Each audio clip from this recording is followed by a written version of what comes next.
Good morning, everyone. I am Varat Agrawal, and I'm with the FIU Cold Spray and Rapid Deposition team in the Department of Mechanical and Materials Engineering. And I've been working with the Hyrel 3D system, specifically the Hyrel 30M, for direct ink writing of ceramic slurries or ceramic inks over the last 1.5 years. And we have had huge success with the system.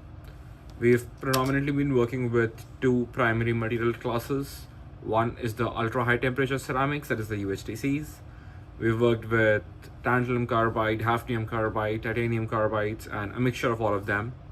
And the second material class is refractory oxides, or more specifically transition metal refractory oxides. And using the Hyrel 30M system, and we were able to actually print high shape fidelity parts with complex geometries. You can say rocket thrusters, nose cones, and even internal features, which you can see we have like 1 mm resolution of internal features and parts as tall as 80 millimeters without any external support.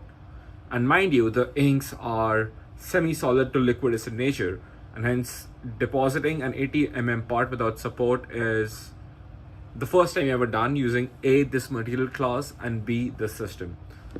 A short snippet of what the process actually looks like in action is shown here.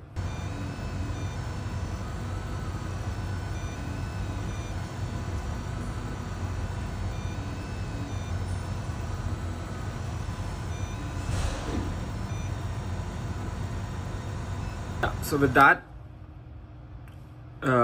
this is just a snippet of our research.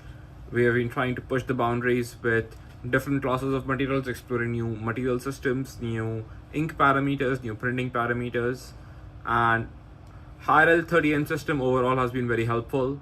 Of course, like any other system, there's pros and cons to it.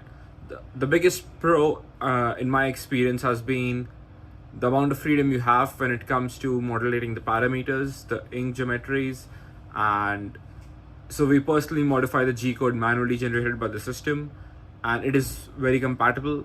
It translates readily into a real-time printing process.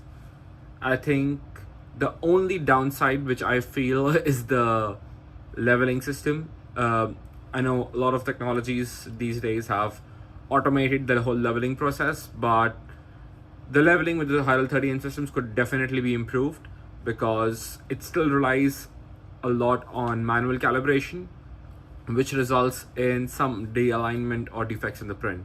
But overall, highly recommended system, very helpful and very beneficial for ceramic 3D printing research. And yeah, thank you.